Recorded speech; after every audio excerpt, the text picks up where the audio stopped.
Hi friends, ఈరోజు వచ్చేసి మనం Australia versus south Africa second test preview video చేయబోతున్నాం. ముందుగా ఏంటంటే మన ఛానల్ ఇప్పటివరకు ఎవరు సబ్స్క్రైబ్ చేసుకోకపోతే సబ్స్క్రైబ్ చేసుకోండి.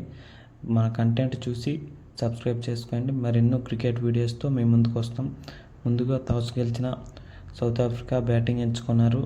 బ్యాటింగ్ ఎంచుకోక 218 రన్స్ స్కోర్ చేశారు 20 ఓవర్స్కి. దీంట్లో వచ్చేసి టాప్ స్కోరర్ డానియల్ బ్రూస్ సెంచరీతో అదరగొట్టాడు. 125 రన్లు పరుగు చేశాడు నాట్అవుట్. ఇందులో 8 సిక్సర్లు 10 ఫోర్లు ఉన్నాయి.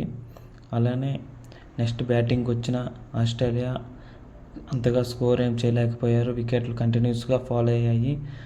దీంతో ఆస్ట్రేలియా వచ్చేసి 58 పరుగులతో ఈ మ్యాచ్ని పరాజయం పెట్టుకున్నారు. మెయిన్లీ మ్యాచ్లో ఓడిపోవడానికి కారణం ఆస్ట్రేలియా బౌలింగ్ పెర్ఫార్మెన్స్ బాగోలేదు. అలానే సౌత్ ఆఫ్రికా బ్యాటింగ్ వచ్చేసి ఎవరు కొట్టలేదు, కానీ లాస్ట్లో స్మట్స్ అనేసి బ్రీవ్స్ కొట్టాడు కాబట్టి స్కోర్ అనేది 218కి వెళ్ళింది. దీంతో ఆస్ట్రేలియా వరుసగా గెలిచిన 9 మ్యాచ్లకి ఈ మ్యాచ్తో బ్రేక్ వేశారు సౌత్ ఆఫ్రికా ప్లేయర్స్. ఇప్పటి వరకు ఆస్ట్రేలియా వచ్చేసి వరుసగా 9 T20లు గెలిచారు. ఈ మ్యాచ్తో ఆ స్ట్రీక్ని బ్రేక్ చేశారు సౌత్ ఆఫ్రికా ప్లేయర్స్. దీంతో సౌత్ ఆఫ్రికా వచ్చేసి సిరీస్ని 1-1గా లెవెల్ చేసింది. మరి థర్డ్ T20లో ఎవరు గెలుస్తారో వెయిట్ చేసి చూస్తాం. ఈ మ్యాచ్లో మెయిన్ ఏంటంటే డానియల్ బ్రూస్ వచ్చేసి fastest young player to score A half century against Australia.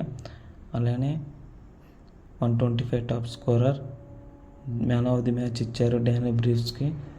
మరిన్ని క్రికెట్ వీడియో అప్డేట్స్ అలాగే వీడియో ప్రివ్యూస్ కావాలంటే మన ఛానల్ సబ్స్క్రైబ్ చేసుకోండి.